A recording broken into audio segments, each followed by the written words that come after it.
enxergamos no mundo depende de luz.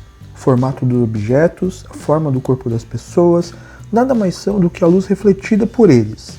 Dessa forma, fotografar é capturar a luz refletida pelo objeto dentro dos cenários em que ele está inserido, ou como chamamos em fotografia, o assunto. Podemos dizer que fotografar é capturar a luz e fazer com que ela deixe uma impressão no filme fotográfico, ou como é o nosso caso, sobre o sensor da câmera digital.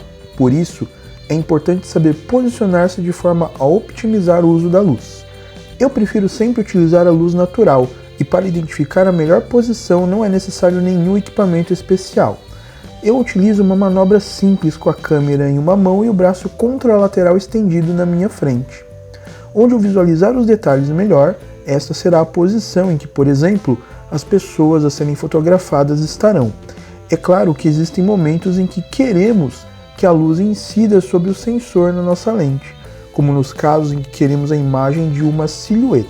E já que mostrei essa fotografia com o sol ao fundo, vou aproveitar para falar sobre a Golden Hour, que é aquele horário onde a luz assume tons mais quentes e costuma durar poucos minutos. A Golden Hour, ou Hora Dourada, ocorre em dois momentos do dia, ao nascer do sol e ao pôr do sol. O pôr do sol costuma ser o horário mais procurado, pois não há o inconveniente de acordar cedinho. No passado, sempre ouvi falar em que quanto maior o número de megapixels de uma câmera, melhor as fotografias que ela produz. Depois descobri que na verdade não é bem assim. O número de megapixels irá influenciar no tamanho do arquivo de imagem criado. Quanto maior o número de megapixels, maior será o tamanho da imagem. E na possibilidade de ter um detalhe ampliado sem perda de qualidade na edição e pós-edição. Quanto maior o número de megapixels, maior será o tamanho da fotografia e, portanto, mais fácil recortar os detalhes. Se você precisar utilizar o zoom, mexa-se. Aproxime-se do que você está fotografando e eventualmente utilize uma lente macro. No caso dos objetos muito distantes, utilize uma lente telescópica em um tripé. Foi assim que capturei a imagem dessa lua.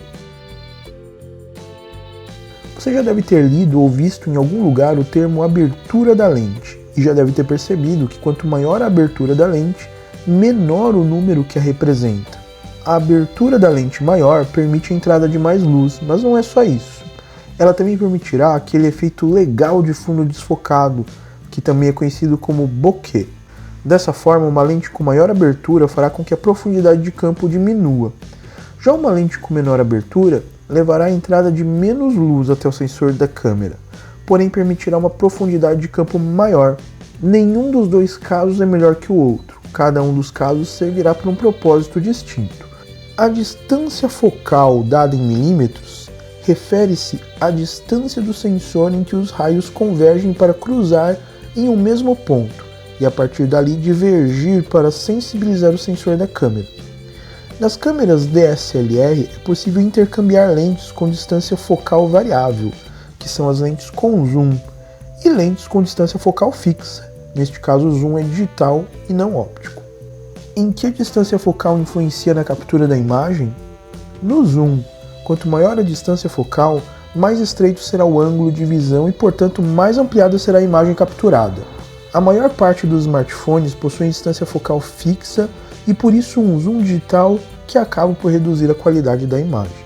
Isso acontece porque, ao utilizar o zoom, na verdade, o software da câmera está ampliando a imagem vista e não modificando a distância focal. Entendeu agora por que ao utilizar o zoom da sua câmera a imagem fica ruim? Por isso, faça de suas pernas o seu zoom. Quer imagem maior? Aproxime-se do assunto a ser fotografado.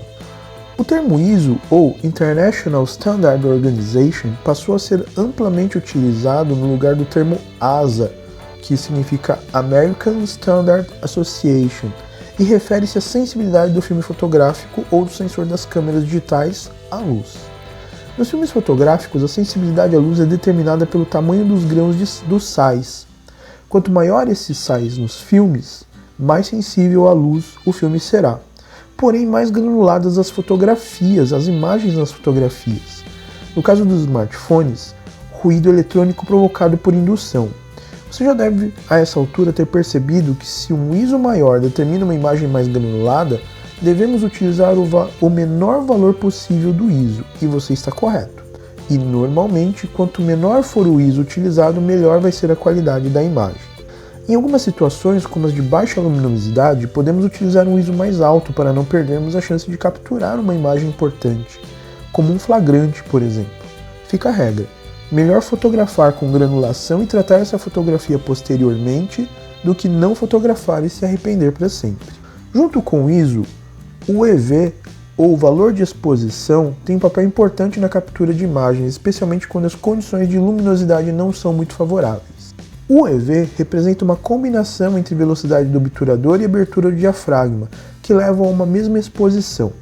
Para você ter uma ideia, o EV em 0 e ISO em 100 dá as características compatíveis com uma abertura de lente de f1.0 e velocidade de 1 segundo.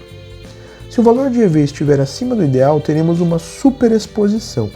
Se estiver abaixo do ideal, teremos uma subexposição. O melhor é combinar os valores de EV com ISO. Por exemplo, em um ambiente de pouca luminosidade, você pode utilizar valores maiores de ISO e regular os ajustes finais pelo EV, ou vice-versa. A não ser que seja realmente necessário, não use o flash. Regule utilizando ISO e EV. O termo HDR significa grande alcance dinâmico. O objetivo do modo HDR é processar as imagens de forma que o que está oculto em um ambiente mais escuro torne-se visível e o que está em um ambiente superiluminado não apareça superexposto. Para que isso seja possível, a câmera tirará em sequência uma série de fotografias com exposições variadas e as processará em uma única imagem de forma que se alcance o mais alto alcance dinâmico possível. Os smartphones possuem um medidor de luz, um fotômetro, porém poucos sabem como utilizar e alguns preferem utilizar aplicativos específicos para isso, o que acho bastante válido quando se utiliza uma câmera semi-profissional ou profissional, mas pouco prático quando se fotografa com smartphones. No meu smartphone tenho 4 formas de medição: rosto, múltiplo, centro e ponto. Falaremos sobre medição em uma aula posterior, mas por hora basta que você saiba que ele tem uma utilidade sim e aprenderemos em breve como utilizar. E para finalizar a aula de hoje, vamos falar bem rapidamente sobre regra dos terços. As linhas de grade que existem no seu smartphone, elas estão lá por um motivo matemático envolvendo a proporção áurea. Não cabe aqui dar explicações matemáticas, por isso dê uma pesquisada sobre isso caso queira se aprofundar. A proporção áurea é vista ocorrendo na natureza e na arte há muito tempo, e ela tem uma razão de ser. O ser humano olha primeiro para os pontos de intersecção entre as linhas de grade.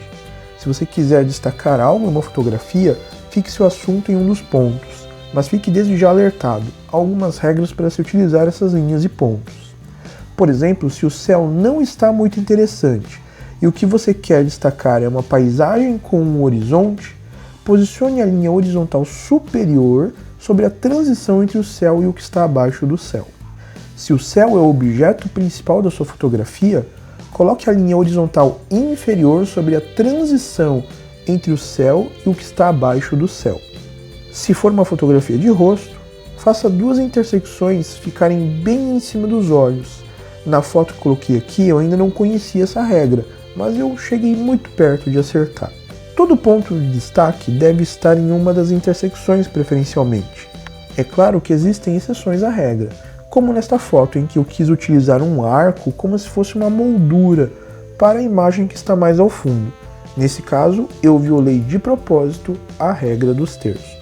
Essa foi a nossa primeira videoaula sobre mobigrafia, fotografia com smartphones. Eu espero que vocês tenham gostado, espero que vocês tenham entendido os conceitos que eu quis passar aqui e deixo aqui um desafio para você. Tire uma fotografia por dia, durante 7 dias, ou tire uma série delas e escolha a melhor do dia. Ao final de 7 dias, escolha uma fotografia como a melhor que você tirou, utilizando parte das informações que nós já vimos aqui na nossa aula.